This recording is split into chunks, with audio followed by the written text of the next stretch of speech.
Charles, I wanted to ask you, let's talk a little bit about this game here. As a former defensive back, one of the greatest of all time, when you see a guy like Pat Mahomes and you see how he's able to just kind of spread the field and anybody on that team can kind of go off on any given game, as a cornerback, how would you prepare yourself if you were playing, if not, or how would you prepare the team, getting ready for, how would you prepare the Eagles for Pat Mahomes? Well, first of all, if you're preparing for Pat Mahomes, you're trying to figure out how you can get to him.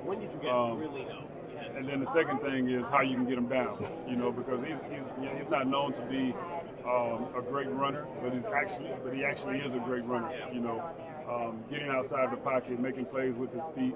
So you got to figure out a way that you can get to him.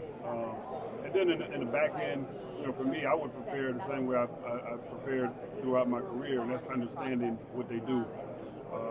Certain personnel, down and distance, time of the game, where they're at on the field. You got to look at all those things, and those are the things that, as a coach, you try to get your team to understand, because when you're on the field, it happens quick.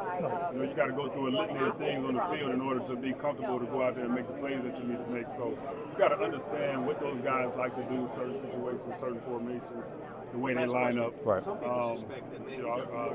Our coach used to tell us all the time, it's not how they line up, it's how they wind up. So they'll do some motions and things like that, but once they finish that motion, it's either going to be 2x2, 3x1, or it's going to be empty. Yeah. It's going to be one of them. Right. But what do they do out of empty? So once you figure those things out, what do they do out of 2x2? And that's how you got to prepare for this team. How's the whiskey brand going?